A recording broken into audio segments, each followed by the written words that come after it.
The chandelier light caught the crystals sewn into Thalia's wedding dress, scattering tiny rainbows across the grand hall of the Silver Moon pack house. She had spent 3 months hand-stitching each one, dreaming of this moment, their 5th anniversary, the night Marcus had promised would change everything. He'd been distant lately, cold in ways that made her wolf whimper in confusion, but tonight he'd asked her to wear the dress. Tonight, he'd said, the pack would finally see her as she deserved to be seen. She should have known. The dress had been a costume for her own execution. Brothers and sisters of Silver Moon, Marcus's voice rang out across the gathered pack, his alpha timbre commanding instant silence. He stood on the raised platform at the head of the hall, his dark hair gleaming, his jaw set in that hard line she'd learned to fear. I have called you here tonight to witness a correction, a necessary severing. Thalia's hand drifted to her stomach, to the secret she'd been saving for tonight. 6 weeks. She was 6 weeks pregnant, the confirmation from the pack healer still warm in her memory. She'd imagined his face when she told him. The joy, the pride, the way he might finally look at her, the way he had when they'd first mated. For 5 years, I have waited. Marcus turned to face her, and his eyes held nothing. Not anger, not sorrow, nothing at all. For 5 years, I have given this female every opportunity to fulfill her purpose as Luna, and for 5 years, she has failed. The whispers started like wind through dead leaves. Barren, someone murmured. Always knew something was wrong with her. Poor Alpha, trapped with a defective mate. Thalia's legs trembled. She opened her mouth to speak, to tell him about the child growing inside her, the proof that she wasn't broken, that she had never been broken. But the words died in her throat when she saw who was climbing the steps to stand beside him. Serena, his beta's daughter, with her wheat gold hair and her knowing smile and her hand sliding possessively up Marcus's arm. The goddess has shown me my true path. Marcus continued, his voice carrying the weight of absolute certainty. Serena carries my heir, my firstborn, the child this barren female could never give me. The world tilted. Thalia grabbed the back of a chair to keep from falling, her crystal-covered dress suddenly weighing 1,000 pounds. He'd been sleeping with Serena. For how long? Months? Years? Every time he'd turned away from her in bed, every time he'd claimed exhaustion or pack duties or anything other than the truth. I, Marcus Vane, Alpha of the Silver Moon Pack, reject you, Thalia Thornwood, as my mate and Luna. His words sliced through the mate bond like a blade through silk. I reject the claim of your barren womb on my bloodline. I reject your weakness, your failure, and your unworthiness. Pain exploded through Thalia's chest. She doubled over, a scream tearing from her throat as the bond, 5 years of connection, of trying, of loving him despite everything, shattered into jagged pieces inside her soul. Her wolf howled in agony, the sound echoing only in her own mind because no one here cared, no one here would help her. Marcus. She forced herself upright, tears streaming down her face, one hand pressed to her stomach. I'm pregnant. I'm carrying your lies. He didn't even let her finish. The desperate lies of a rejected female. The healer confirmed your barrenness 3 years ago. She was wrong. I saw another healer outside the pack. Marcus, please, I have proof. Remove her. 2 enforcers grabbed her arms, their grips bruising through the delicate fabric of her dress. Thalia struggled, kicking, reaching toward the mate who had just destroyed her. Marcus, I'm telling the truth. Our child, your child. My child grows in the womb of a worthy female. He pulled Serena close, pressing a kiss to her temple. Get this creature off my territory.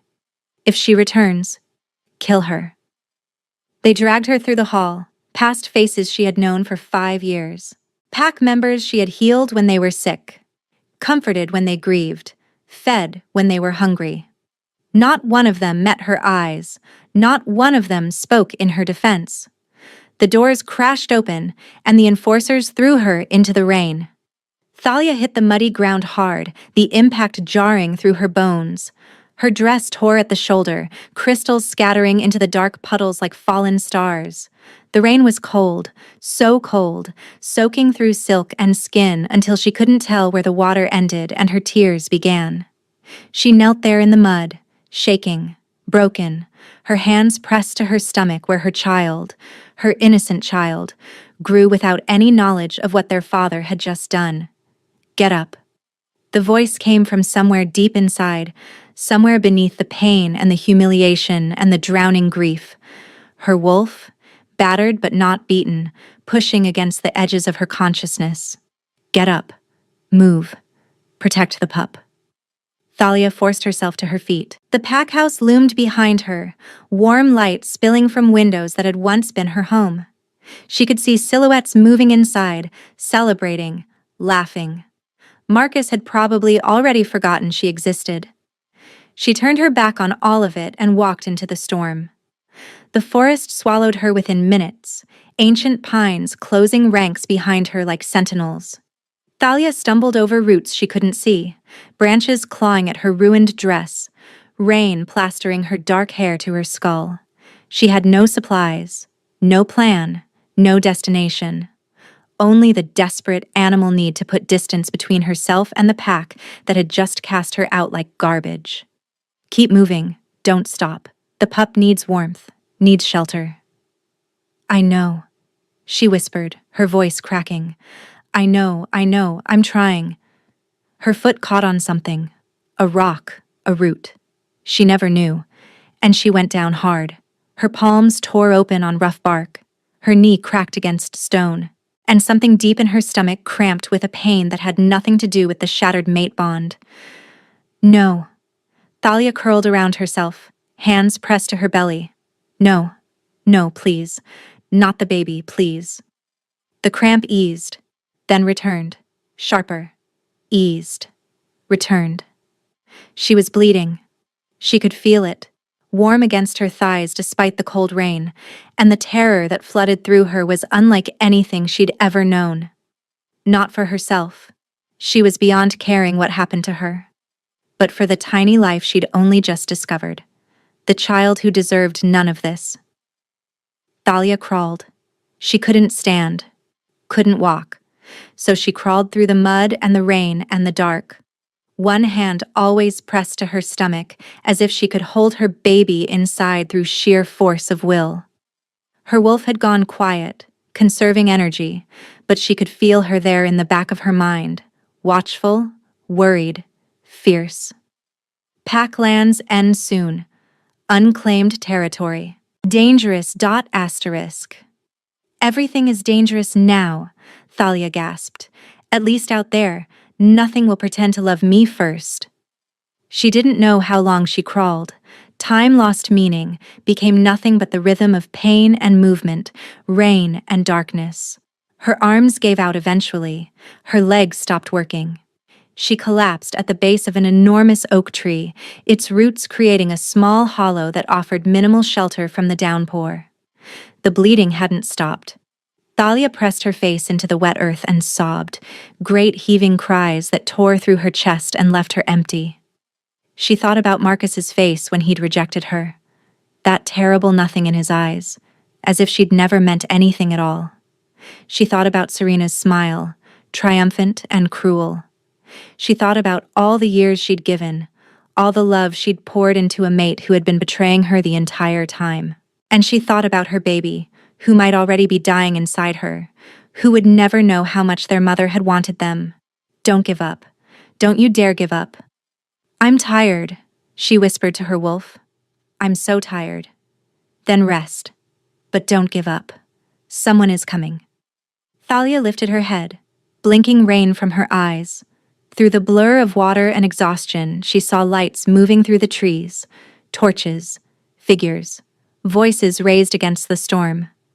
"Over here, I've got a scent. Female, wounded, and goddess above. She's pregnant." Wolves. Unknown pack. Fear spiked through Thalia's chest, but she couldn't run, could barely move. She watched the figures approach, 3 of them, their torches casting dancing shadows across rain-slicked bark. "Easy there." A woman's voice, surprisingly gentle. A face came into view. White-haired, weathered, kind. "You're safe now. Can you hear me? We're not going to hurt you. Please." Thalia's voice was barely a whisper. "My baby. We've got a healer. Best in 3 territories." The woman knelt beside her, careful hands checking her pulse, her temperature. "What's your name, sweetheart?" "Thalia." It hurt to speak. Everything hurt. Thalia Thornwood, Silver Moonpack. Something flickered across the woman's face. Recognition, perhaps, or concern. "You're a long way from Silver Moon territory. Rejected." The word tasted like ash. Cast out. He didn't know about the baby, wouldn't believe me. Shh. None of that matters now. The woman gestured to her companions, who moved forward to help lift Thalia from the mud. "We're going to take you somewhere warm and dry. Our Alpha will want to meet you, but that can wait until you're stable." "Your Alpha?" Thalia's heart hammered against her ribs. "What pack is this?" The woman hesitated, then softly, "We call ourselves the Dawn Seekers now, but our Alpha, you may have heard of him, Wulfric Starfall." The name hit Thalia like a physical blow. Everyone had heard of Wulfric Starfall, the legendary Alpha whose entire pack had been slaughtered in a single bloody night, whose mate and children had been burned alive while he fought desperately to reach them. The Alpha who had disappeared into grief and rage, who many believed had died alone in the wilderness. "He's alive?" she breathed. "He's rebuilding." The woman's voice held a fierce pride. "And he doesn't turn away strays. Come on, sweetheart. Let's get you to safety before this storm gets any worse." They carried her through the rain, through forests that grew denser and darker, until finally the trees parted to reveal a sprawling compound of simple wooden buildings. It wasn't grand like the Silver Moonpack house. It was rough, practical, clearly built by hands that valued function over beauty, but light glowed warm in every window. And despite her pain, despite her fear, Thalia felt something in her chest ease just slightly at the sight of it. They brought her to a cabin near the compound center, where the white-haired woman, Maya, the others called her, had already laid out herbs and bandages with the calm efficiency of long experience. She took one look at Thalia and began barking orders. "Get her on the bed. Someone start a fire. She's half frozen. You, yes you, get me hot water and clean cloths. And someone needs to tell the Alpha we have a situation." Thalia tried to speak, to ask about her baby, but her vision was graying at the edges.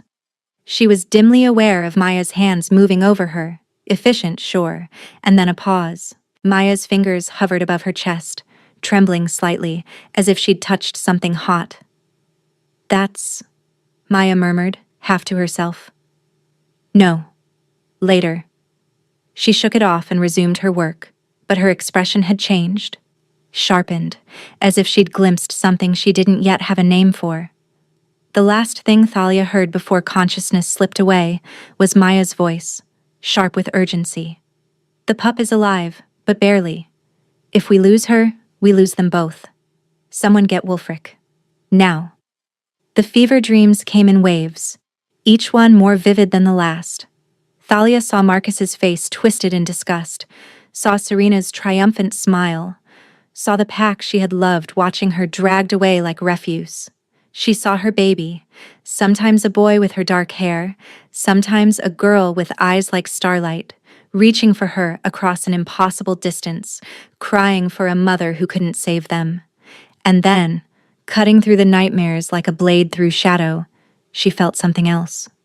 A presence. Warmth spreading across her consciousness like sunlight breaking through storm clouds. Her wolf, silent since the rejection, stirred in the depths of her soul and lifted her head. Someone is here. Thalia's eyes fluttered open. The cabin was dim, lit only by the dying embers of a fire and a single candle on the bedside table. Maya dozed in a chair nearby, her weathered face slack with exhaustion. Outside, rain still pattered against the windows, gentler now than before. And standing in the doorway, his massive frame blocking out the light from the hall, was a man who looked like he had been carved from the mountains themselves. He was tall, taller than Marcus by at least half a head, with shoulders broad enough to fill the entire doorframe. His hair was dark, almost black, falling in waves past his jaw, and a jagged scar ran from his left temple down across his cheekbone, disappearing into the shadow of stubble along his jaw. He wore simple clothes, a dark tunic, leather trousers, boots caked with mud. But there was nothing simple about the way he held himself. This was a man who had known war, known loss, known the kind of pain that either destroyed you or forged you into something unbreakable. Their eyes met. The world stopped. Heat exploded through Thalia's chest like someone had pressed a brand directly against her heart. It spread outward in waves, flooding her limbs with warmth, making her fingers tingle and her breath catch in her throat. Her wolf, her poor, battered wolf who had been silent for so long, suddenly howled to life inside her, throwing herself against Thalia's consciousness with desperate recognition. Mate, mate, mate. No, Thalia whispered, the word barely a breath. No, that can't. The man in the doorway went rigid. His hands, which had been hanging loosely at his sides, curled into fists. His nostrils flared as he drew in a sharp, audible breath, and his eyes, goddess, his eyes, began to glow. The brown bled away, replaced by molten gold that seemed to light the darkness around him. A low, involuntary growl rumbled from his chest, vibrating through the air like thunder. Mate. The word was barely human. It scraped out of him like it had been torn from somewhere deep and primal, somewhere he couldn't control. He took a step forward, then stopped himself, muscles straining against some invisible restraint. His jaw clenched so hard Thalia could see the tendons standing out in his neck. Maya jerked awake at the sound, her eyes flying wide. Alpha? What?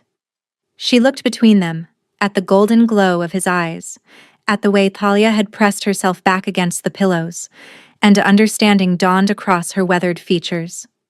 Oh, goddess above. Thalia couldn't speak, couldn't move, couldn't do anything but stare at this scarred stranger whose presence made her feel like she was standing in the eye of a hurricane.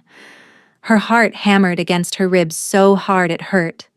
Her wolf was practically vibrating with the need to go to him, to press herself against his chest, to breathe in his scent until it became part of her. But she had felt this before.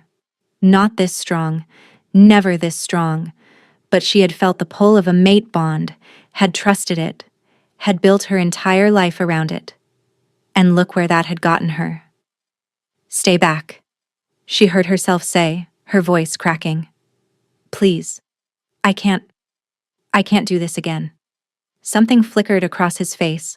The golden glow in his eyes dimmed slightly, not disappearing but banking, like coals beneath ash.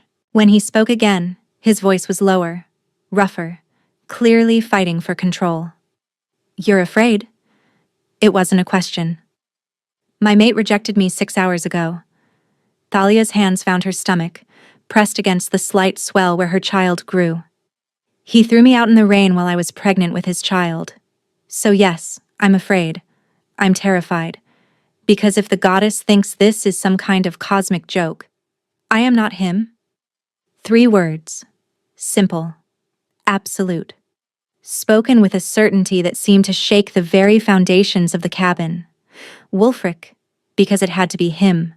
The legendary Alpha, the man who had lost everything and somehow kept breathing, took another step forward, then stopped. Then deliberately, carefully, lowered himself to one knee beside her bed. It brought his eyes level with hers, and this close, Thalia could see the pain etched into every line of his face. The grief that had carved itself into his bones. The loneliness that howled behind his gaze like a winter wind.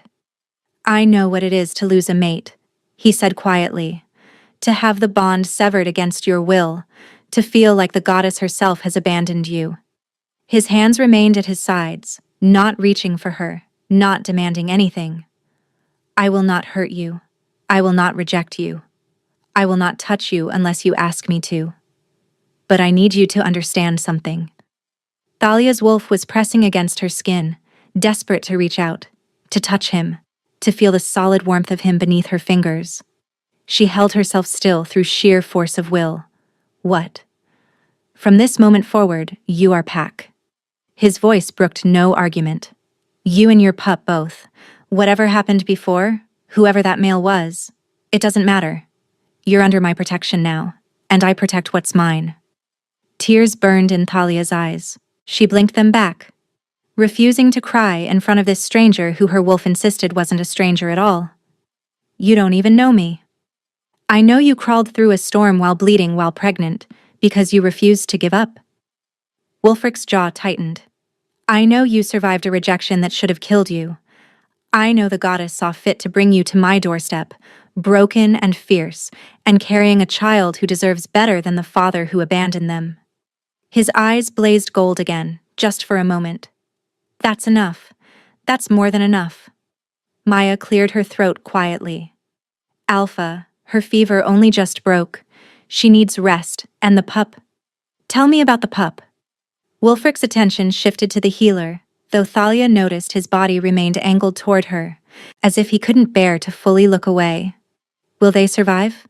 If she rests, if she eats, if she stays warm and safe and doesn't take any more midnight strolls through thunderstorms. Maya's voice held a gentle scolding. The bleeding has stopped. The pup's heartbeat is strong, but they're both fragile right now. Any more trauma could... There will be no more trauma. Wulfric rose to his feet, and the movement was so fluid, so powerful, that Thalia's breath caught all over again. Post guards outside this cabin. No one enters without Maya's permission. Bring her food, whatever she'll eat, and clean clothes. And... He stopped, his hands flexing at his sides. And when she's ready. Only when she's ready. I would like to speak with her again. He looked at Thalia one more time, and in that look she saw something that made her wolf keen with longing.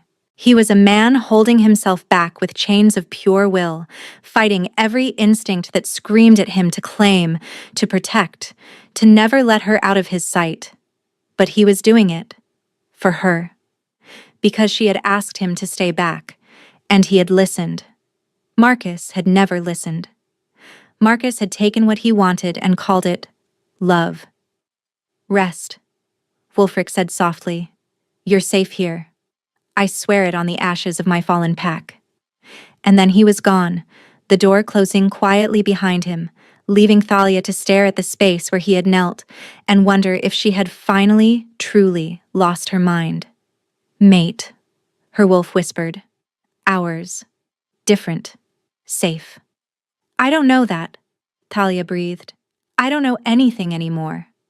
But even as she said it, even as exhaustion pulled her back down towards sleep, she realized something had changed. The hollow, bleeding wound where her bond with Marcus had been severed. It wasn't healed. Might never fully heal. But something warm had wrapped itself around the edges. Something that felt like possibility. Like hope. Like the first green shoots pushing through scorched earth after a fire. On the bedside table, the candle flared. Brighter than its wick should have allowed, the flame stretching tall and silver white for a single heartbeat before settling back to ordinary gold. Thalia blinked at it, half dreaming already. Probably nothing. She slept without nightmares for the first time in months. 3 days passed before Thalia was strong enough to leave the bed for more than a few minutes at a time. 3 days of Maya's herbs and Maya's broths, and Maya's gruff, unrelenting care. 3 days of guards changing shift outside her window and pack members stopping by with offerings, a warm shawl, a carved wooden cup, a spray of wildflowers left on her doorstep, and 3 days of Wulfric. He didn't enter the cabin again, but she heard his voice sometimes, speaking quietly with Maya outside the door, asking after her health, her appetite, the baby's heartbeat. She caught glimpses of him through the window, crossing the compound with long strides, stopping to speak with his people, training with the warriors in a clearing she could just barely see. And every evening, without fail, a single wildflower appeared on the windowsill of her cabin, left there by hands she never saw but could somehow feel in the tingling warmth along her spine. On the fourth day, she finally asked Maya about him. What happened to his pack? Thalia sat propped against pillows, her hands wrapped around a cup of tea that seemed to be 40% honey. I've heard stories, but Maya's face darkened. The stories don't tell the half of it. She settled into the chair beside Thalia's bed, her gnarled fingers working absently at a loose thread on her sleeve. 2 years ago, the Ashford pack attacked during a celebration. Wulfric's mate had just given birth to their third pup. The whole pack was gathered to welcome the child. Thalia's stomach clenched. And? The Ashfords set fire to the pack house while everyone was inside, barricaded the doors. Those who tried to escape through windows were cut down by archers.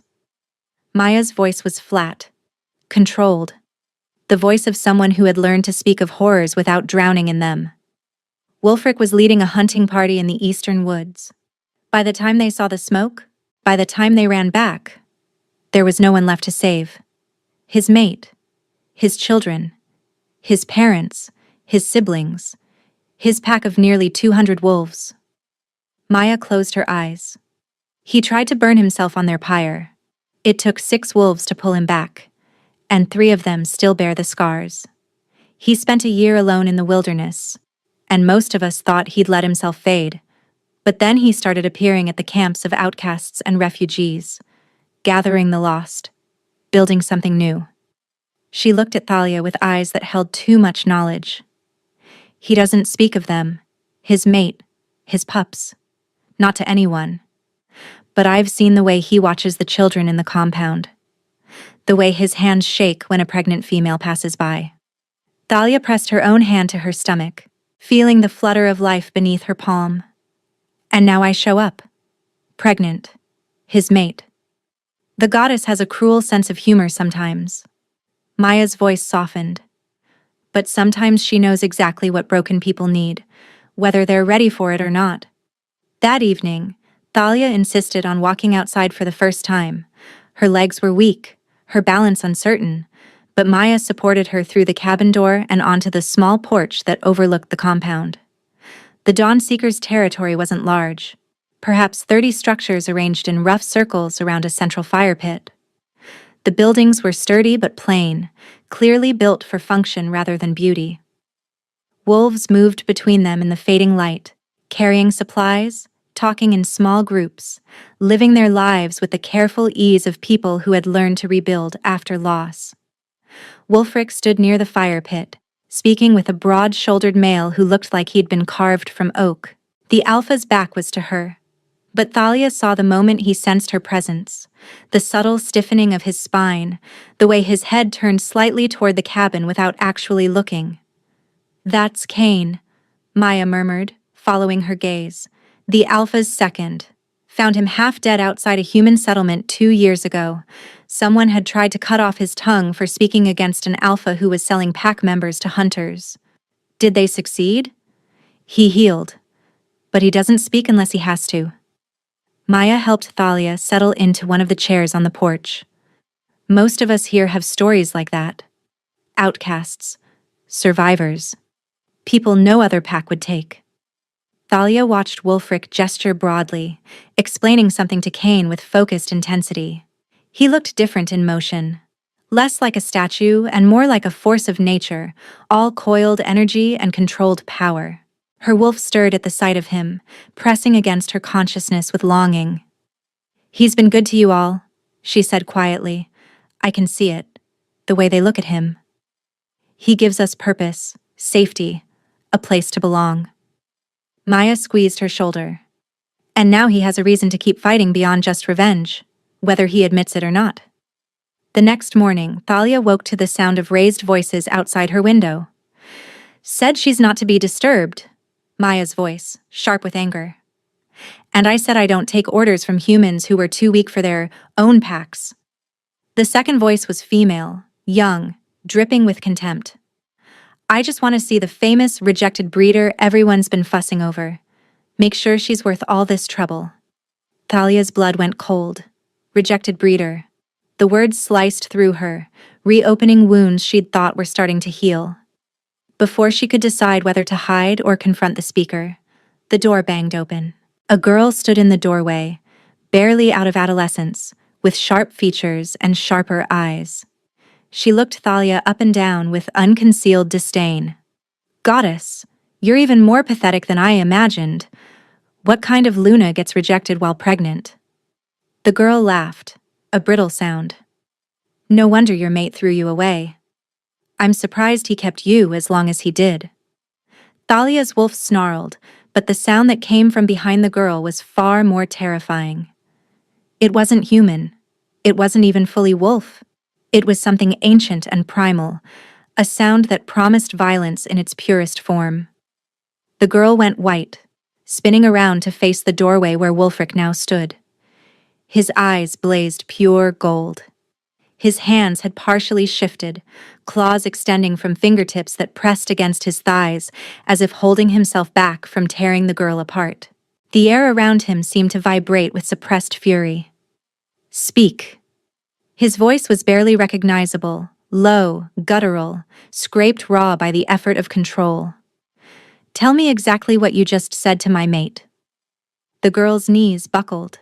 She dropped to the ground, her forehead pressing against the wooden floor. Alpha, I didn't know. Please, I was just... You called her a rejected breeder. Each word fell like a hammer blow. You insulted a pregnant female under my protection. You entered this cabin without permission and terrorized a wolf who has suffered more in the past week than you have in your entire pitiful life. I'm sorry, I'm so sorry. Get up. The girl scrambled to her feet, tears streaming down her face. She looked about 2 seconds from losing control of her bladder. Wulfric stepped closer to her, and even though he wasn't touching her, she flinched like he'd struck her. You will apologize to Thalia. Now. On your knees. I'm sorry. The girl fell back to her knees, her eyes fixed on the floor. I'm sorry, I shouldn't have. It was wrong, I was wrong. Look at her when you speak. The girl raised her tear-stained face and Thalia saw something beneath the cruelty now. Fear, yes, but also something older. Hurt. The kind of hurt that made people lash out at others to avoid feeling their own pain. I'm sorry, the girl whispered. Truly, I know what rejection feels like. My father rejected my mother when I was 3. I don't know why I said those things. I'm sorry. Thalia looked at Wulfric, whose eyes were still blazing gold, whose claws were still extended. He looked like he wanted to tear the girl apart piece by piece. He looked like he was restraining himself through sheer force of will, every muscle in his body straining against the urge to destroy. Wulfric. His name in her mouth stopped him cold. The gold in his eyes flickered. She apologized, Thalia said quietly. And she was right about one thing. I was rejected. There's no shame in stating a fact. She looked at the trembling girl. What's your name? Leela. Leela. Thalia drew a slow breath. The pain doesn't go away just because you spread it to others. Trust me. I know. She held the girl's gaze. We're both broken things. Maybe we could try not to cut each other on our sharp edges. Silence hung in the cabin for a long moment. Then Wulfric's claws slowly retracted. The gold faded from his eyes, leaving them brown and deep, and filled with something Thalia couldn't quite name. You're dismissed, he said to Lila, his voice almost normal. If you ever speak to her with disrespect again. I won't. Lila scrambled up and fled, her footsteps pounding against the porch and then fading into the distance. Maya appeared in the doorway, looking between Thalia and Wulfric with raised eyebrows. Well, that was dramatic. Leave us. Wulfric didn't look at the healer. Maya glanced at Thalia, a silent question. Thalia nodded. The door closed behind the healer, leaving them alone. Wulfric stood very still, his hands hanging at his sides, his breathing carefully controlled. He looked like a man who had just walked to the edge of an abyss and stepped back at the last possible moment. "I would have killed her." His voice was rough. "If you hadn't spoken my name, if you hadn't stopped me, I would have torn her throat out for what she said to you." "I know. You should be afraid of me." "Maybe I should be," she said after a long moment. "And Wulfric? She's a child. A hurt child who lashed out the way hurt children do. You almost killed her over words. That can't happen again." He flinched. Actually flinched, as if she'd struck him. The gold died completely from his eyes, leaving them dark and raw. "You're right," he said hoarsely. "You're right, and But here's what I also saw." Thalia pressed her hand to her stomach, where her baby grew safe and warm. "I saw a man on the edge who heard one word from me and pulled himself back. Marcus never pulled back. Marcus never even recognized the edge." She held his gaze. "I'm not looking for a man without darkness. I'm looking for one who fights it. Can you be that?" "I can try." The words came out unsteady, stripped of the alpha authority she'd heard in every other sentence he'd spoken. "For you, I can try." She didn't realize she was crying until she felt the tears sliding down her cheeks, and she didn't realize he had crossed the room until she felt the warmth of him beside her bed, not touching, just present, just there. "You're not a rejected breeder," he said quietly. "You're a survivor, a mother, a wolf who walked through fire and came out the other side still fighting." His hand hovered over hers, close enough that she could feel the heat of his skin. "You're my mate, and if you'll let me, I'll spend the rest of my life making sure no one ever makes you feel worthless again." Thalia's wolf keened inside her chest. Her hand trembled where it rested on her stomach. And for the first time since Marcus had shattered her world, she felt something besides pain and fear. She felt hope.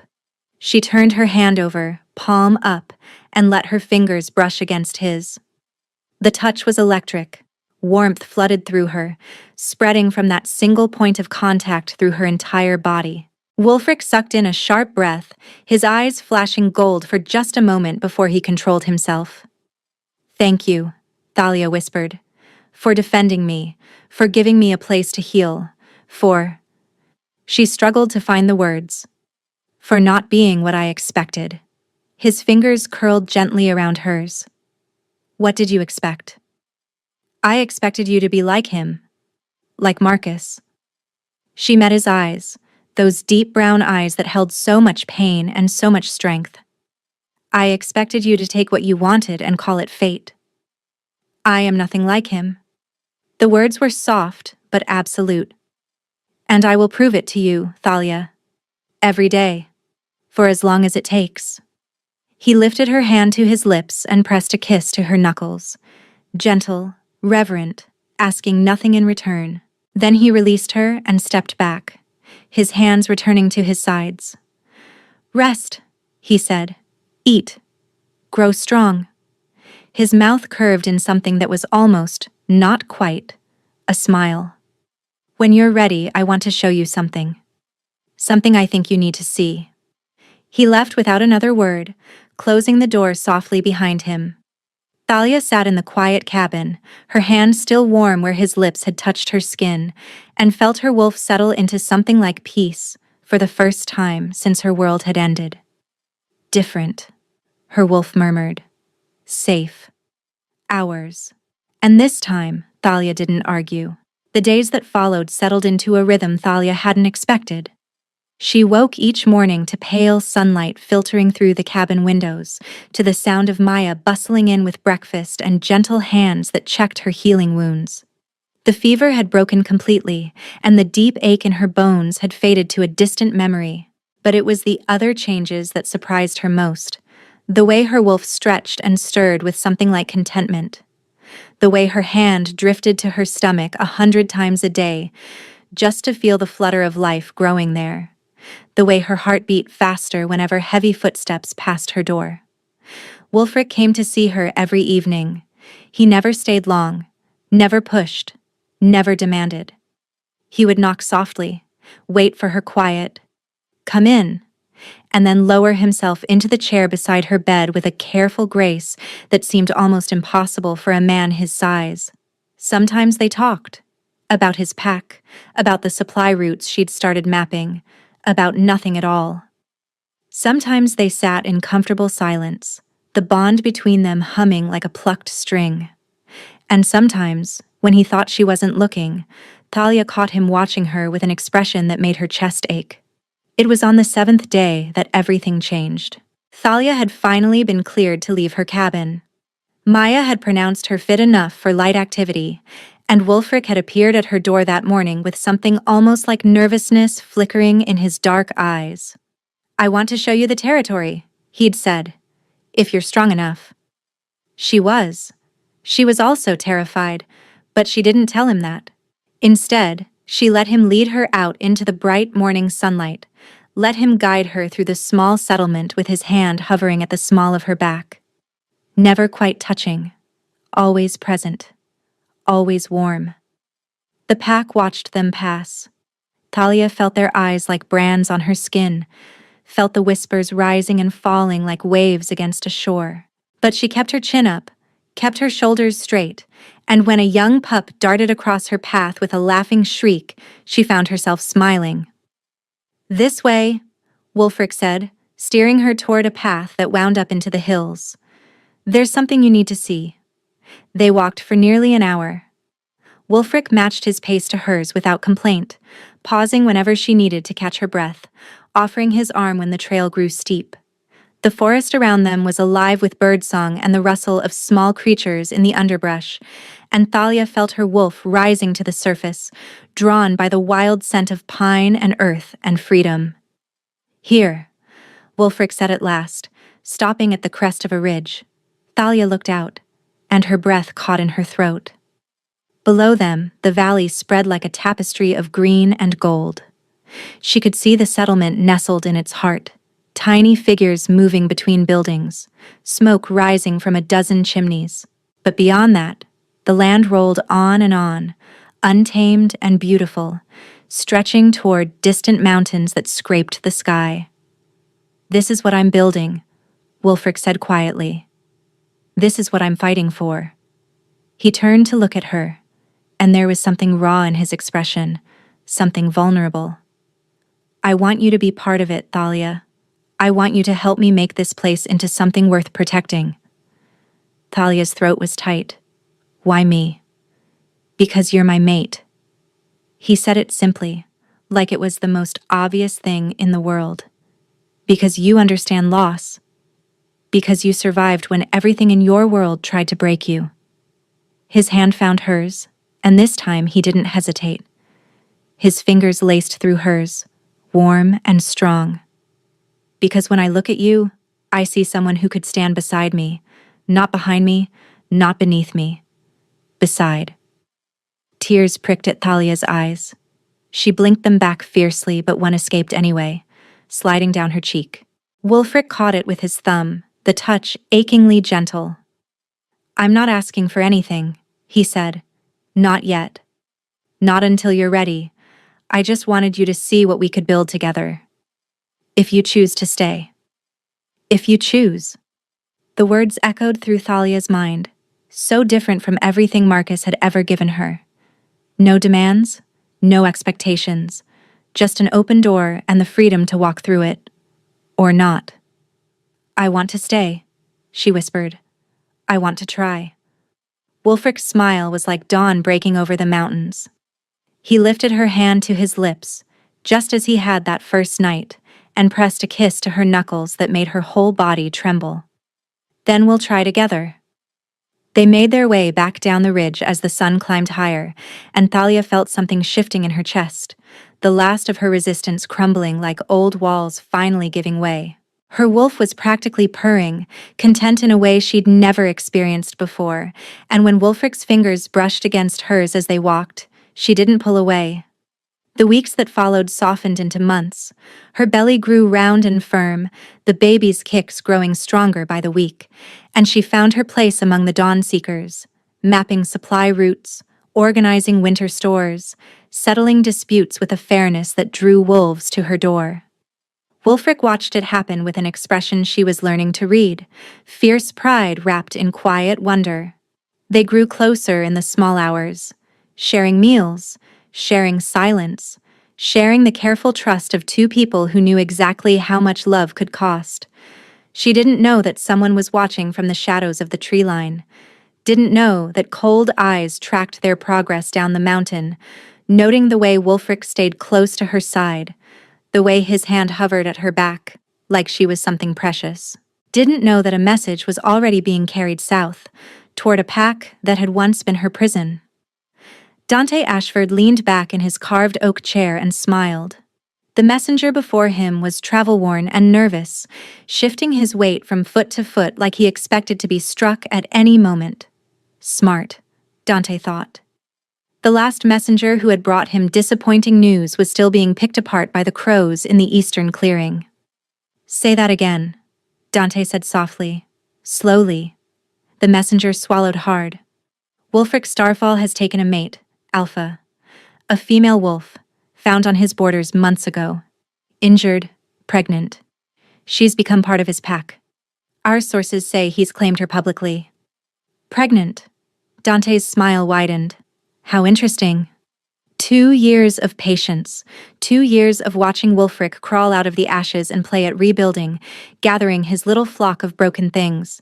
It had been almost endearing. But a mate changed things. A mate made him vulnerable. "This female," Dante said, steepling his fingers. "Who is she?" "We don't know yet, Alpha, but our contact in the settlement says she was wearing remnants of Aluna's gown when she arrived, and that she was bleeding from a fresh rejection mark. A rejected Luna, carrying another wolf's child, and now bound to Wulfric Starfall by the sacred mate bond that couldn't be broken, couldn't be undone." Oh, this was too perfect. "Find out who she is," Dante commanded. "Find out where she came from, and find out who rejected her." He rose from his chair, pacing to the window that overlooked his territory. Thousands of acres of conquered land, dozens of absorbed packs, a legacy built on blood and broken promises. "I want to know everything about her, every weakness, every fear, every person she's ever loved." The messenger bowed low. "Yes, Alpha." The messenger scurried away, and Dante turned back to his window. His reflection smiled back at him from the glass, patient, predatory, already calculating. 300 miles away, Marcus Vane sat in the ruins of his marriage and felt the emptiness gnaw at his chest like a living thing. The rejection had been clean. He'd made sure of it. The right words, the right witnesses, the proper ritual that severed the bond between them.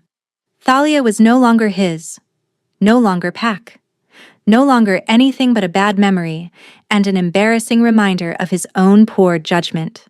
So why couldn't he stop thinking about her? It had been 3 months. 3 months since he'd watched her stumble out into the rain, her wedding dress soaked and clinging to her body, her face twisted with pain he hadn't expected to cause. He'd told himself it was the right decision, the necessary decision. Aluna needed to produce heirs, and Thalia had failed at that singular, essential duty. Except the pack healer had come to him 3 days ago, ashen-faced and trembling, with news that made his blood run cold. "Alpha," she'd said, barely meeting his eyes. "I made a mistake. The tests. There was a contamination in my equipment. I've been rechecking the results. And? Thalia wasn't barren, Alpha. She never was. The hormone irregularities I found..." The healer had paused, swallowing hard. "They were consistent with early pregnancy. Very early. I couldn't have known." Marcus had dismissed her with a snarl, but her words had burrowed into his brain like parasites, eating away at his certainty. Pregnant. Thalia had been pregnant when he rejected her. Pregnant with his child. His heir. And he had thrown her away like garbage, driven her out into the rain, let her stumble into the wilderness with his blood growing in her belly. The rage came first, at the healer, at Thalia, at himself. How dare she not tell him? How dare she keep something so vital a secret? But even as the anger burned through him, a colder voice whispered that she probably hadn't known either. The timing was too early, the signs too subtle. She had been carrying his child, and he had rejected her for failing to do the very thing she was already doing. The irony was not lost on him, nor was the other irony, that Serena, the worthy female, the vessel of his supposed firstborn, had produced nothing. 3 months, and her belly stayed flat as a board. The pregnancy that had justified everything had been a lie, or a mistake, or a manipulation he was too proud to examine closely. She'd stopped meeting his eyes weeks ago, but the opportunity was not lost on him either. Because pack law was very clear on matters like this. A child belonged to its father's pack. A child had rights that couldn't be severed by rejection, couldn't be cast aside like an inconvenient Luna.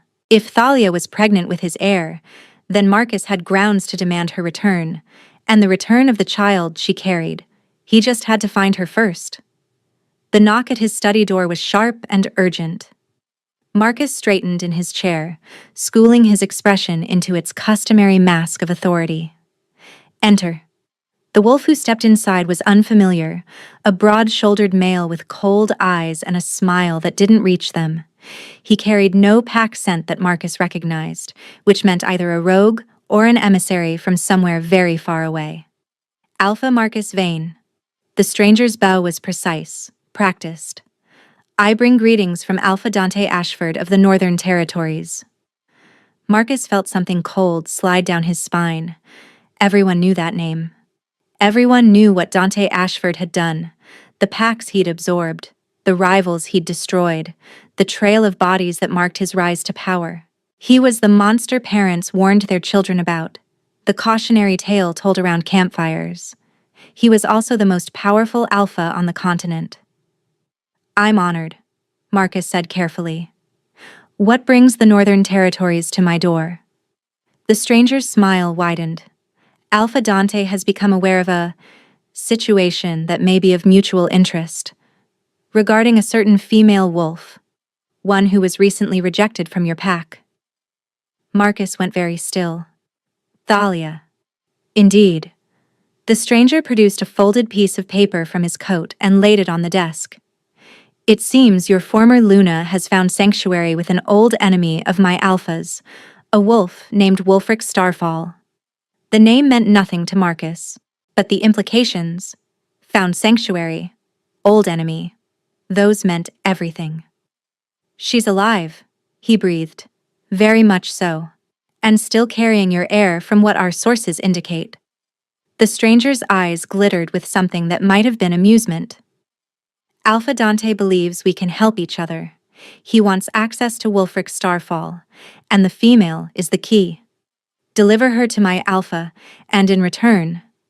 The stranger paused, letting the silence do its work. Not just the child. Territory.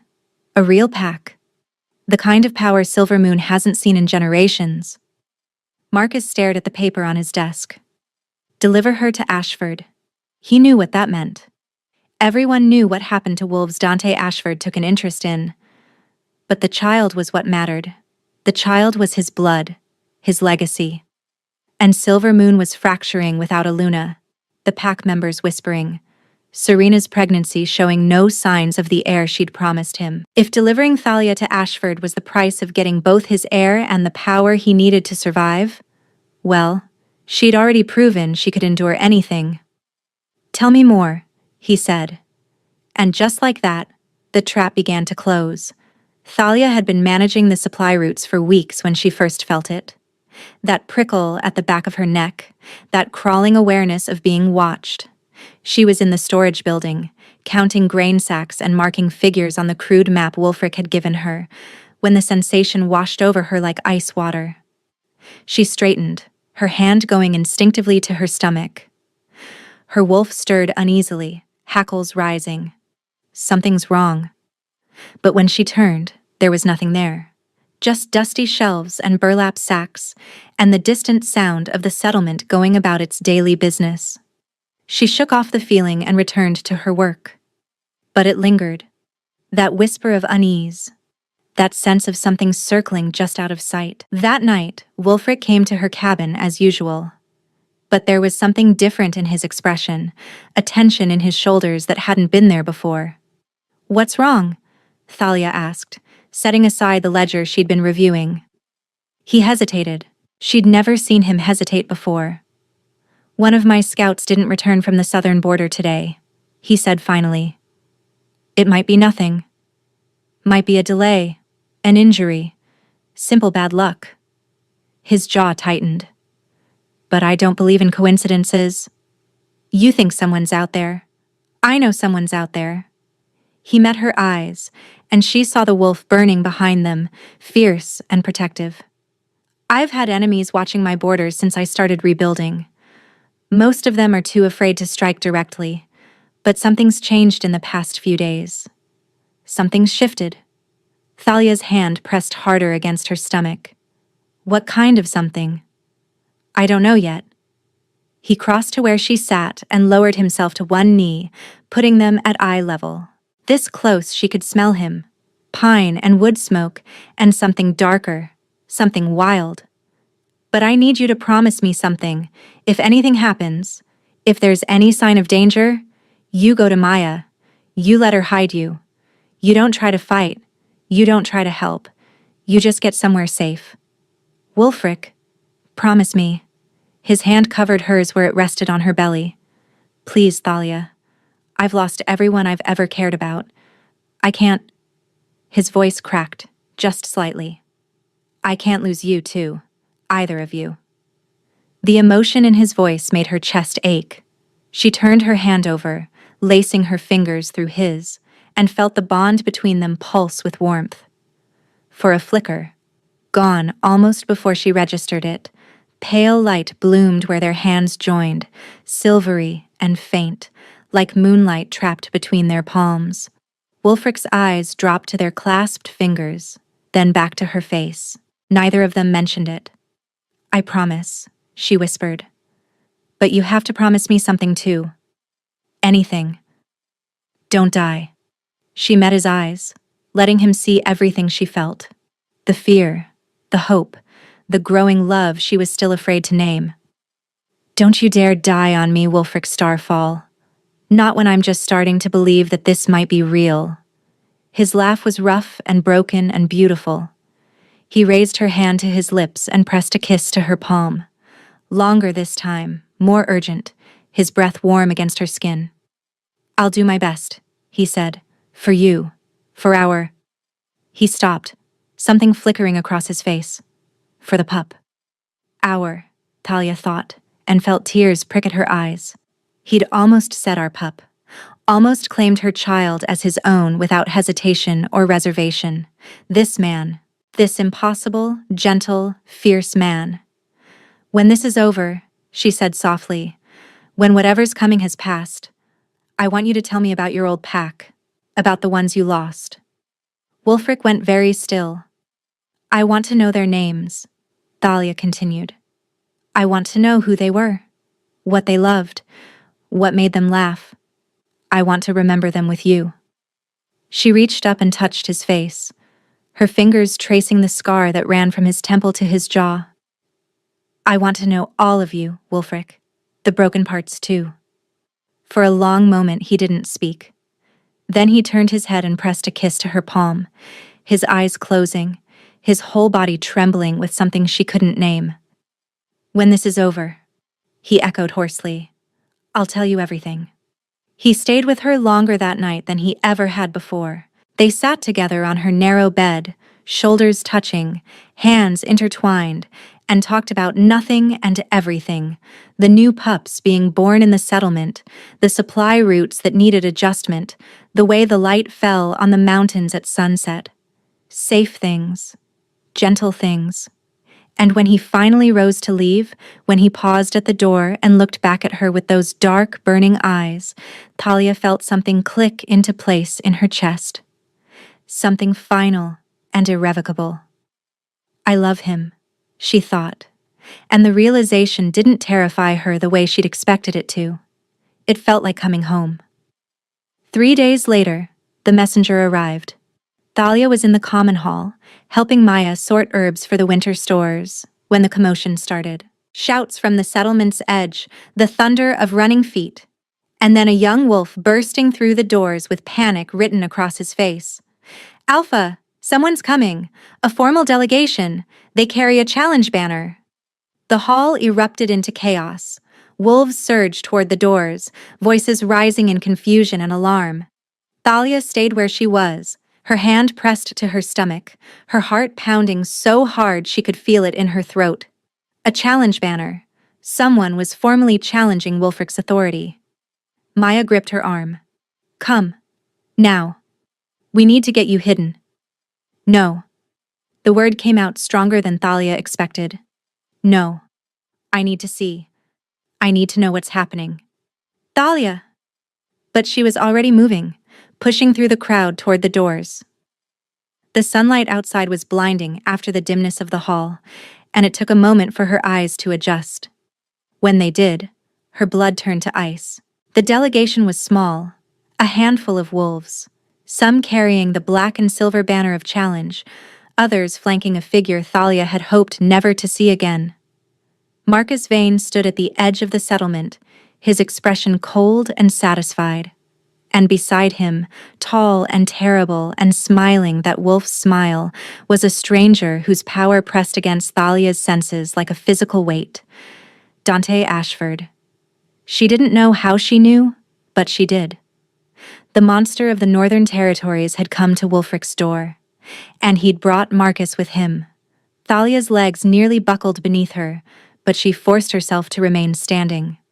The morning sun cast long shadows across the packed earth of the settlement, and in that light, Marcus looked both familiar and utterly foreign. The man she'd married, the man who'd destroyed her, now standing beside a wolf whose very presence made her skin crawl with instinctive terror. Wulfric emerged from the crowd, his warriors flanking him in a protective formation. He moved with the deliberate grace of a predator, every step measured, every muscle coiled with barely restrained violence. When he reached the front of the gathered pack, he stopped, and the silence that fell was absolute. You trespass on my territory under a banner of challenge, Wulfric said, his voice carrying clearly across the space between them. State your business or leave. I have no patience for games. Dante Ashford stepped forward, and Thalia felt the weight of his attention sweep across the crowd before settling on her with predatory interest. He was tall, nearly as tall as Wulfric, with silver-streaked dark hair and eyes the color of frozen lakes. His smile never wavered, never reached those cold, calculating eyes. No games, Wulfric. I come as a witness only. He gestured toward Marcus with an elegant hand. This male has a legitimate grievance. His mate was stolen from Packlands. He merely wishes to reclaim what's his. She is not his. Wulfric's growl rumbled through the air like distant thunder. She was rejected. Publicly, cruelly. Whatever claim he once held, he severed with his own words. Marcus's jaw tightened. The rejection was made in anger. It wasn't, I didn't complete the formal rites. In the eyes of pack law, she remains my mate until the bond is properly dissolved. He took a step forward, and Thalia saw something flicker in his expression, desperation, perhaps, or fear. Return her to me, and we can settle this peacefully. Thalia found her voice, though it emerged rough and unsteady. Incomplete?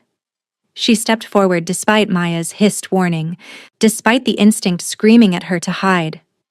You used the full invocation, Marcus, my name and yours, before every wolf in Silver Moon.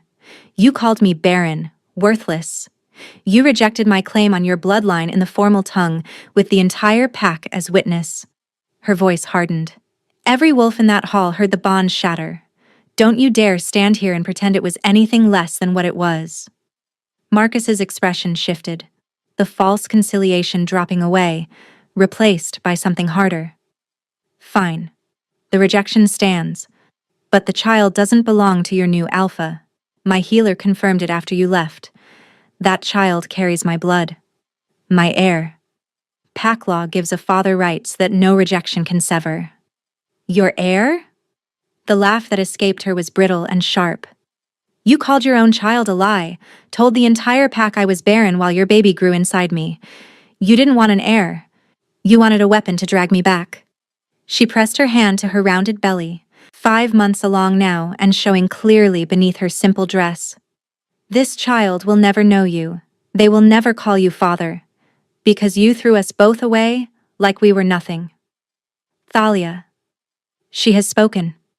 Wulfric moved to stand beside her, his presence a wall of warmth and strength at her back.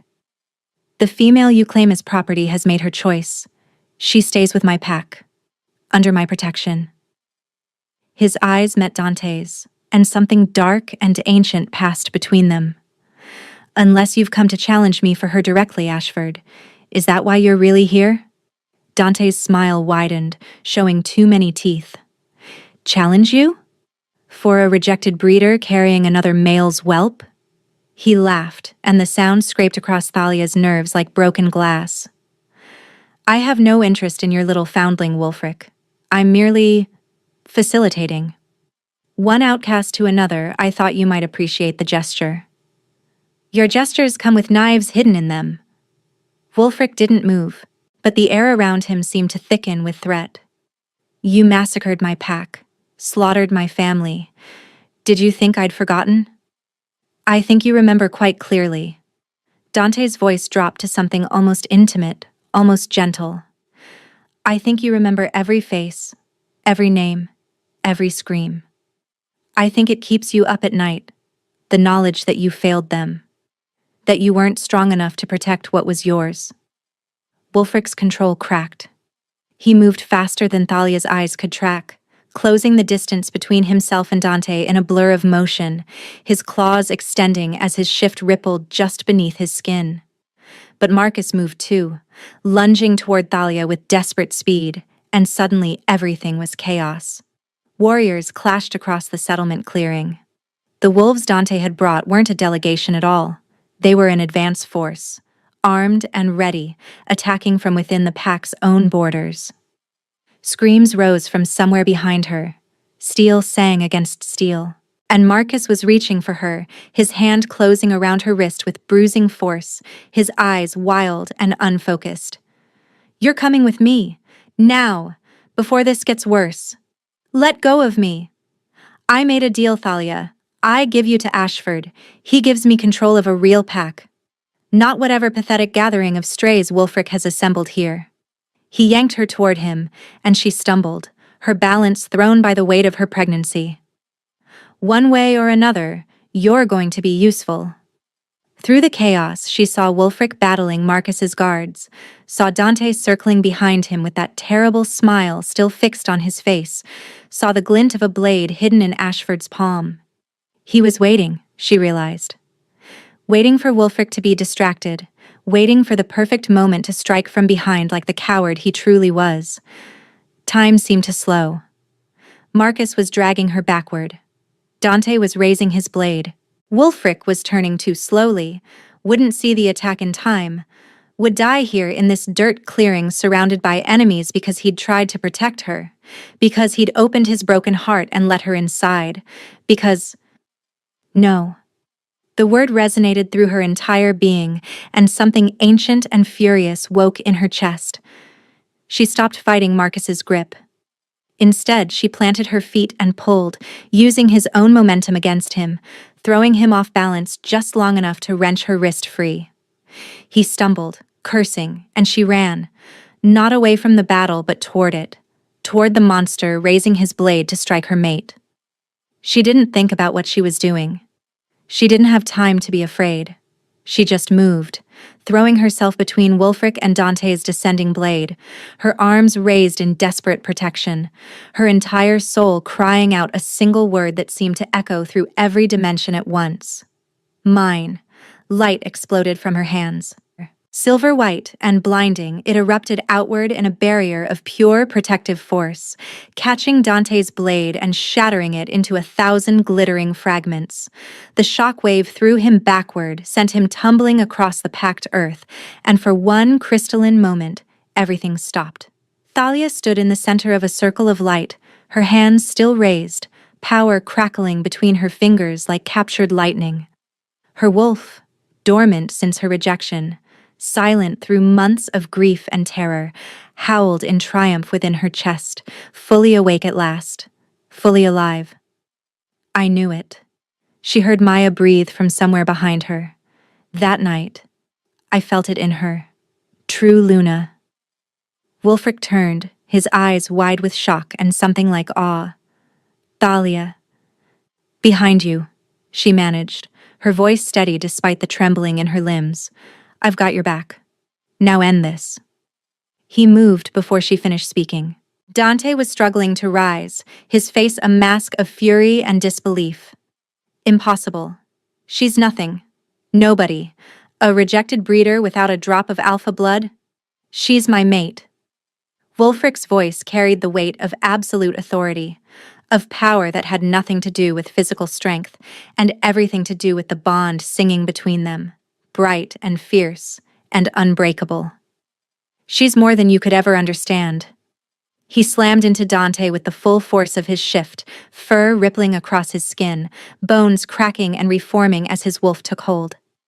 They crashed to the ground together, claws and fangs tearing at each other in a brutal dance of violence.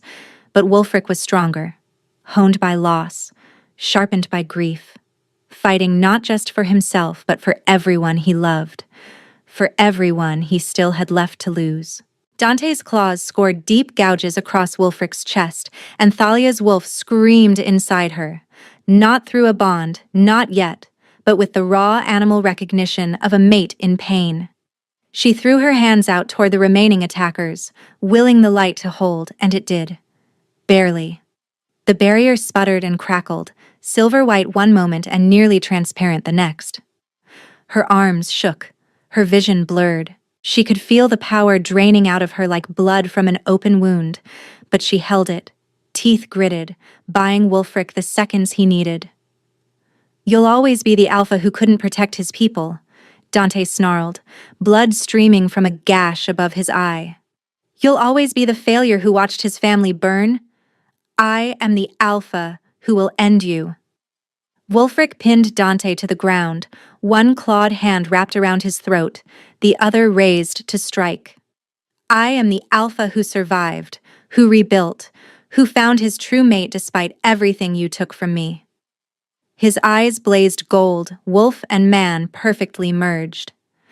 And I am the alpha who is going to tear out your throat and let my pack watch you die. His claws descended, blood sprayed across the packed earth. Dante's body convulsed once, twice, and then went still, his frozen lake eyes glazing over as the life drained out of them. Wulfric stayed crouched over him for a long moment, breathing hard, his chest heaving with exertion and emotion. Thalia's hands dropped, the barrier collapsed the instant Dante stopped breathing, the silver light guttering out like a candle in a gale. Her knees buckled and she nearly went down, but she locked her legs and stayed upright through sheer stubbornness. She stepped forward on unsteady legs until she stood over Dante's corpse, looking down at the monster who had haunted Wulfric's nightmares for 2 long years. My mate doesn't fight alone anymore, she said clearly, loud enough for everyone present to hear. He never will again. Around them, the battle was ending. Dante's wolves, seeing their leader fall, broke and scattered. She glimpsed Cain cutting through the last of them near the eastern cabins, silent and methodical, doing the work he never needed words for. Marcus. She searched for him through the chaos and found him being restrained by 2 of Wulfric's warriors, his face pale with terror, his earlier bravado completely shattered. What do you want done with this one? One of the warriors called out. And find the informant, Wulfric added, his voice carrying across the clearing. Dante knew our routines, our defenses. Someone inside this pack fed him every detail. Cain, find them.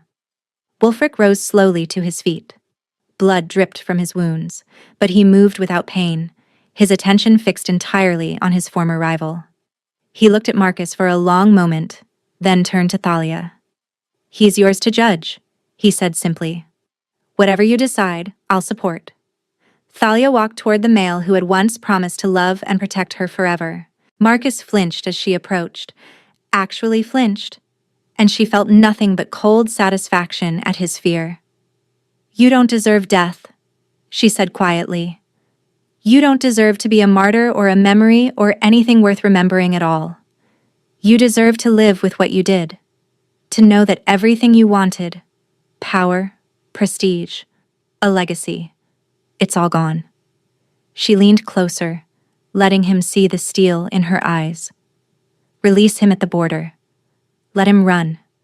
Let him spend the rest of his miserable life as the alpha who lost everything because he couldn't see the value of what he already had." Marcus opened his mouth as if to speak, but no words came. The warriors dragged him away, and Thalia watched him go with something like peace settling in her chest. It was over. Finally. Truly over. She turned back to Wulfric and found him watching her with such naked adoration that it made her breath catch. He was battered and bloody, his clothes torn, his skin marked with wounds that would heal into new scars. He had never looked more beautiful to her. "You stepped in front of a blade for me," he said hoarsely. "You could have died. The pup could have. I wasn't going to let him take you from me." She closed the distance between them and pressed her palm to his chest, right over his heart. "I made a choice, Wulfric. I chose you. I chose us." His hand came up to cover hers, and she felt the tremor that ran through him. "Thalia, take me home," she whispered. "Please. I'm tired and I'm covered in someone else's blood and I need—" She trailed off, not sure how to articulate the ache in her chest, the desperate hunger for his touch, his presence, the completion that only he could give her. His eyes darkened with understanding. "I know what you need." He swept her into his arms despite his injuries, despite her protests, carrying her through the settlement as his pack parted before them. She could hear Maya calling out orders, organizing the cleanup and the wounded, taking control with the efficiency that made her invaluable. Thalia let herself be held, let herself be cared for, and felt the mate bond between them pulse with heat and promise.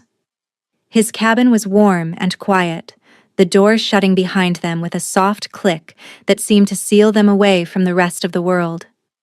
Wulfric set her down gently beside the fire, his hands immediately moving to check her for injuries, his touch desperate and searching.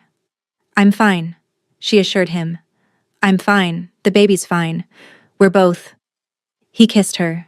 It wasn't gentle. It wasn't careful.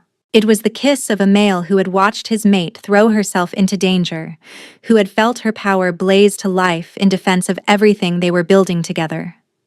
His hands framed her face, tilting her head back, and he kissed her like he was trying to consume her, to pull her inside himself where nothing could ever hurt her again. She kissed him back with equal ferocity, her fingers tangling in his hair, her body arching into his despite the swell of her belly between them. The bond between them sang with shared emotion, relief and desire, and love so overwhelming it brought tears to her eyes. When they finally broke apart, both gasping for air, his forehead rested against hers, and his thumbs traced gentle patterns across her cheekbones. "I love you," he said, the words rough and unsteady. "I should have told you before. I should have said it 1,000 times already, but I was afraid that if I admitted it, something would take you away from me. That fate would punish me again for daring to hope." "Wulfric, let me finish." He drew back just enough to meet her eyes, and she saw everything he felt laid bare. The pain and the healing, the fear and the courage, the absolute devotion that consumed him. "You walked into my life broken and bleeding, carrying another male's child, and I looked at you and my soul recognized you. My mate, my heart, the one person I've been waiting for without even knowing I was waiting. His voice cracked. I love you, Thalia. I love you, and I want to claim you. Properly. Completely. If you'll have me. She was crying now, tears streaming down her face, but she had never felt happier in her entire life. Yes, yes, I'll have you. I want to be yours, Wulfric. I want you to be mine. I want. His mouth found hers again, cutting off her words, and this time the kiss was tender, reverent, full of promise. She drew his hand up to her neck, pressing his palm against the junction of her throat and shoulder. The place where a claiming bite would mark her forever as his. Tonight, she whispered against his lips, before anything else can come between us. Please, Wulfric, make me yours. The sound that escaped him was half groan, half growl. He urged her back against the pillows, and when he pulled back to look at her, something raw and worshipful moved behind his eyes. Yours, she said, and the word felt like a vow. He lowered his head to the curve of her neck, his breath hot against her skin. His lips traced the place where her pulse hammered wildly, where the bond between them seemed to concentrate into a single point of burning intensity. She felt his teeth, human still, but sharp, shifting as his wolf rose closer to the surface. This will hurt, he warned, his voice barely recognizable. For a moment. And then, I know. I want it. I want you. His fangs pierced her skin. Pain exploded through her, sharp and searing, radiating outward from the wound in hot waves that made her cry out and arch beneath him. But even as the pain crested, it began to transform. Pleasure flooding in to replace it. Warmth spreading through every nerve ending until she was trembling with sensations she couldn't name. The bond between them, already strong, blazed into completion. Through it, she felt him. Every emotion, every thought, every secret corner of his soul. His grief for the family he'd lost. His fierce protective love for the pack he'd rebuilt. His terror when he'd seen Dante's blade descending toward her. His overwhelming, staggering, absolute joy that she was here. That she was his. That they had survived to reach this moment together. I love you, echoed through the bond. I love you. I love you. I love you. He withdrew his fangs and sealed the wound with his tongue, and Thalia floated in the warmth of their completed connection. But it wasn't finished. She knew it wasn't finished. And when his eyes met hers, dark with need, she understood what came next. Your turn, she whispered, and guided his head to the side until his own neck was exposed. Unmarked, waiting. You're mine too, Wulfric Starfall. His whole body shuddered. Surrender, offered without reservation. She bit down. The taste of him flooded her mouth. Pine and lightning, wild and ancient and hers. She felt him groan beneath her, felt his hands clutch at her, like she was the only thing anchoring him to the earth. Through their bond, she poured everything she felt. Her love, her devotion, her promise to stand beside him through whatever challenges lay ahead. Her claim sank into his blood, into his soul, marking him as thoroughly as he had marked her. Mine, she breathed against his skin. Yours, he answered, the word rough with emotion. Always. Forever. She sealed her bite with a kiss, and when she pulled back, they lay tangled together, trembling with the intensity of what had just passed between them. Her mark throbbed on her neck, warm and beautiful. His mark gleamed on his throat, a perfect mirror of her own. Mated, claimed, complete. I can feel you, she whispered, wonderingly. Everything you feel, I can feel it. The bond. He pulled her closer, tucking her against his side with her head on his chest. His hand found her belly, resting there with gentle possessiveness. It will fade a little with time, become less overwhelming, but you'll always be able to sense me, and I'll always be able to sense you. She pressed her hand over his, both of them cradling the life growing inside her. The baby kicked during the fight. I think they were trying to help. His laugh was wet and broken and full of joy. Our pup. Our fierce little warrior. Ours, she agreed, and the word had never felt so right. They lay there for a long time, wrapped in each other and the warmth of their completed bond. Outside, she could hear the sounds of the pack working to restore order. Voices calling, footsteps passing, the business of survival continuing as it always did. But in here, in this quiet space they had carved out for themselves, there was only peace. The formal ceremony took place 3 days later, after the wounded had been tended and the dead had been mourned. 2 pack members lost in the battle, their names added to the memorial stones that Wulfric had erected for his original pack. He spoke their names aloud during the blessing, and Thalia stood beside him and felt his grief echo through their bond, gentler now, shared between them. Then came the celebration. The entire pack gathered in the common clearing as the sun set. Wulfric stood before them with Thalia at his side, their mating marks visible for all to see. "This is Thalia," he said, "my mate, my Luna, your Luna." He raised their joined hands, his fingers laced through hers. "She stood between me and death, and her power saved us all. Honor her as you honor me."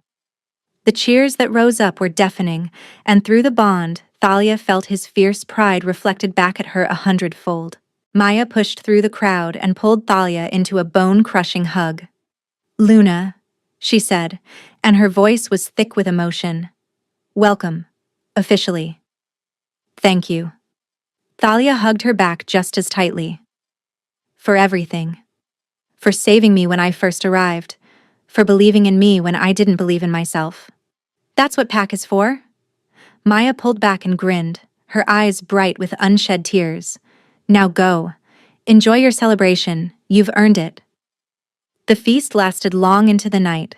Food and music and pups touching her belly and asking if the baby would be a wolf or a human. Later, when the celebration had softened into quiet conversations around dying fires, she and Wulfric slipped away to their cabin and stood together on the small porch, looking out at what they had built. "He got away," Thalia said quietly. "Marcus. The scouts tracked him to the border, but he crossed into unclaimed territory before they could catch him." Wulfric's arm tightened around her. "Does that trouble you?" She considered the question. The bond hummed between them, warm and steady, and she felt his genuine concern for her well-being, his willingness to hunt Marcus down if it would give her peace. "No," she said finally. "He doesn't matter anymore. He's just a memory. A lesson I had to learn to get here." She turned in his arms, looking up at his scarred, beloved face. "This is what matters. You. The pack. Our pup." She touched her mark, still tender, still warm. "Our bond." He bent to kiss her, soft and sweet, and she felt his relief and agreement flow through their connection. "I'm going to watch our child grow," he murmured against her lips, "and I'm going to love them as my own blood, because they're yours and you're mine, and that's enough. That's everything." "Everything," she agreed, and felt the last lingering shadow of her old life dissolve like frost in morning sun. They stood together as the moon watched over them, Alpha and Luna, 2 broken souls who had found each other in the aftermath of disaster and built something beautiful from the wreckage. Behind them, their pack slept peacefully, safe and protected. Before them, the future stretched out like an open road, full of challenges and joys they would face together. The rejection hadn't been her ending. It had been the door to her true beginning.